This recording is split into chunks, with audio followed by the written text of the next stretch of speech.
एक बहुत बड़ा चोर था। उसने अपनी पूरी जिंदगी चोरियां ही की थी, लेकिन वह कभी भी पकड़ा नहीं गया। सारी दुनिया जानती थी कि वह चोर है। उसके चोर होने की खबर सम्राट तक को थी।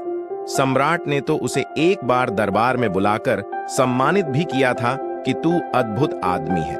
दुनिया जानती है, हम भी जानते हैं कि तू चोर है। तूने कभी अपनी असलियत छुपाई भी नहीं और चोरी करते हुए तू कभी पकड़ में आया नहीं। तेरी कला अद्भुत है। वर्षों बीत जाने के बाद जब वह चोर बूढ़ा हो गया तो उसके बेटे ने कहा, अब मुझे भी अपनी कला सिखा दो।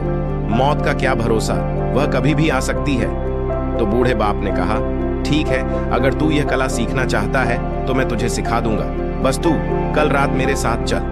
वह बूढ़ा चोर अपने साथ अगले दिन लड़के को लेकर गया। उसने एक घर में सेंध लगाई। लड़का खड़ा खड़ा सब देख रहा था।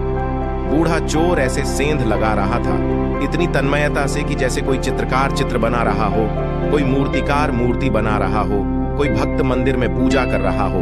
ऐसी एकाग्रता, ऐसी तन्मयता, ऐसा लीन कि जैसे इससे कम में काम ही नहीं चलेगा। वह मास्टर चोर था। वह कोई साधारण चोर नहीं था, बल्कि सैकड़ों चोरों का गुरु था। लड़का खड़ा खड़ा कांप रहा था।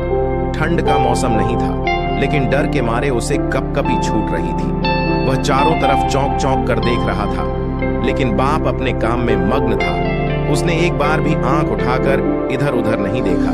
जब चोरी की सेंध तैयार हो गई तो बाप बेटे को लेकर अंदर गया। बेटे के तो हाथ पैर कांप रहे थे, सांस फूल रही थी। ऐसी घबराहट उसे आज से पहले कभी नहीं हुई थी। लेकिन बाप तो ऐसे चल रहा था जैसे यह उसका अपना घर हो। वह बेटे को लेकर अंदर गया। उसने कई दरवाजों के ताले तोड़े। फिर उसने कपड़े की एक बहुत बड़ी अलमारी का ताला तोड़ा और बेटे से कहा, तू इसके अंदर जा बेटा। अलमारी के अंदर गया। अंदर हीरे जवाहरात जड़ित बेशकीमती वस्त्र थे। जैसे ही बेटा अलमारी के अंदर गया, बाप ने अलमारी का ताला लगाकर छा अपने जेब में रख ली। लड़का अंदर फंस गया, पर बाप कमरे से बाहर गया और दरवाजे के पास जाकर जोर से चिल्लाया, चोर चोर, और सेंध से निकलकर अपने घर चला गया। घर के सभी लोग जाग गए, पड़ोसी भी जाग गए। अलमारी में बंद। लड़के ने तो अपना सिर पीट लिया कि यह क्या सिखाना हुआ, मारे गए। बाप ने तो निकलने का कोई उपाय ही नहीं छोड़ा। ताला लगा दिया और चाबी भी साथ ले गया। पूरे घर में लोग घूम रहे थे। सेंध लग गई थी और लोग पैरों के निशान देख रहे थे। नौकरानी ढूंढते हुए उस जगह पर आई जहां अलमारी में चोर बंद था।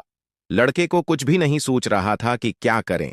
बुद्धि बिल्कुल बेका हो गई, लेकिन जहां बुद्धि बेका हो जाती है वहां भीतर की आंतरिक चेतना जागती है। अचानक जैसे किसी ऊर्जा ने उसको पकड़ लिया और उसने इस तरह आवाज निकाली जैसे कोई चूहा कपड़े को कुतर रहा हो। ऐसा उसने अपनी जिंदगी में पहले कभी नहीं किया था।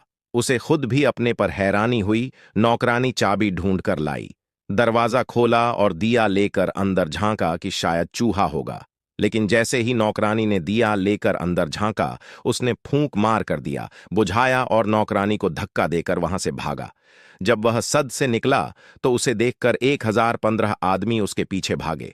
बड़ा शोर शराबा मच गया। आसपास के सभी लोग इकट्ठे हो गए।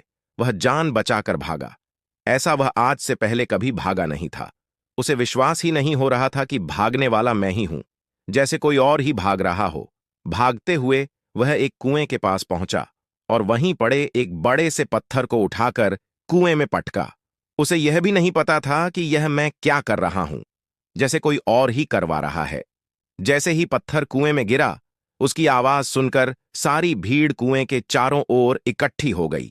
सबको लगा कि चोर का पैर फिसला और वह कुएं में गिर गया है। लेकिन तब चोर झाड़ी के पीछे सांस रोककर खड़ा था। मौका मिलते ही वह दबे पांव वहां से निकलकर घर चला गया। उसने मन ही मन खुद से कहा, आज इस बाप को ठीक करना ही पड़ेगा। यह कैसा सिखाना हुआ। वह दरवाजे को धक्का देता हुआ अंदर गया। वहां बिस्तर पर बाप कंबल ओढ़े आराम से सो रहा था। उसने झटके से कंबल खींचा और कहा, यह क्या है? आप क्या मुझे मार डालना चाहते हैं? बाप ने कहा, तू आ गया, अब बाकी की कहानी सुबह सुन लेंगे, पर तू सीख गया, अब सिखाने की कोई जरूरत ना रही। बेटे ने कहा, अरे कुछ तो कहो, अरे कुछ तो पूछो मेरा हाल, क्योंकि अब मैं रात भर सो ना पाऊंगा। फिर बेटे ने सारी कहानी सुनाई कि मेरे साथ ऐसा ऐसा हुआ। तो बाप ने हंसकर कहा कि बस तुझे कला आ गई। ये कला सिखाई नहीं जा सकती, लेकिन आखिर तू मेरा ही बेटा है, मेरा ही खून तेरी रगों में दौड़ता है। बस अब काम हो गया तुझे। चोरी की कला का राज मिल गया, क्योंकि चोर अगर बुद्धि से चलेगा तो फंसे वहां तो बुद्धि छोड़ देनी पड़ती है, क्योंकि हर घड़ी ई है।